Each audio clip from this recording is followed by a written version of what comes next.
At 7 o'clock, we got an undefeated battle. We got Arizona, who's 3-0, traveling number 14, Iowa State, who's 4-0. Iowa State favored by 6.5 points on ESPN. Noah Fifita has gone 46-78, thrown for 712 yards, 6 touchdowns, 0 interceptions. Ishmael Mahdi has had 37 carries for 263 yards and a touchdown for the Wildcats, and Javon Watley has had 13 catches for 237 yards and 2 touchdowns.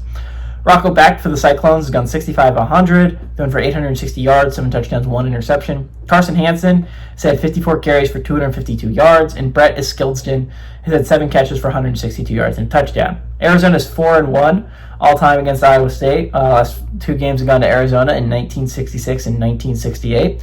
Arizona is 1-0 when traveling to Iowa State. They are 2-0 in one-possession football games against the Cyclones.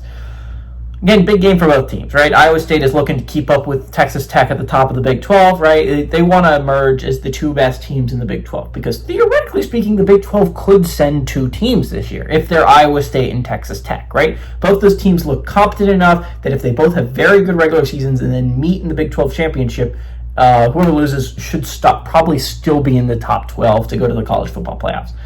So Iowa State is one of the Big 12's only chances of sending 2.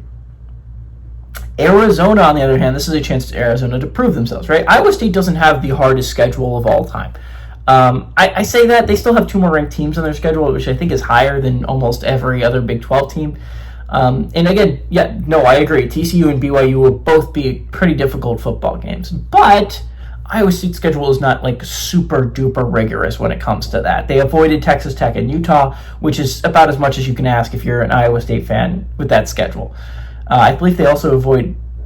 They don't avoid Arizona State. I think they might avoid Baylor. That's the only one I can think of they could possibly avoid. But again, it's not ideal, but it's not like the hardest schedule on planet Earth. Arizona, on the other hand, 2 of these next 3 weeks are going to be extremely imperative to them deciding whether this is going to be a team that can push for a college football playoff spot or not, right? Arizona plays Iowa State this week, and then 2 weeks later they play BYU. You got to go 1-1 in those games to put yourself in a decent spot. If you want to put yourself in a spot where you can try and make that college football playoff push, because again, it's not like it's like a super easy cakewalk down the stretch. They still have some tough games, but again, this 3-week window is definitely the most important stretch of their season with these 2 important games, 2 ranked games, I'd like to mind. This is a really interesting quarterback battle as well. I haven't mentioned the quarterbacks in a lot of these things because I haven't been absolutely throttled by the matchups, but I will point out Fifita versus Becht should be a lot of fun. You're talking about 2 quarterbacks that don't make a lot of mistakes, right? If you combine their touchdown, Fifita has yet to throw an interception this season. Becht has thrown 1. Both these teams are coming off byes, so they should be theoretically healthier and they should be theoretically more energetic, right? And they should have game planned for each other. I think this game is going to be one of the better games of the day.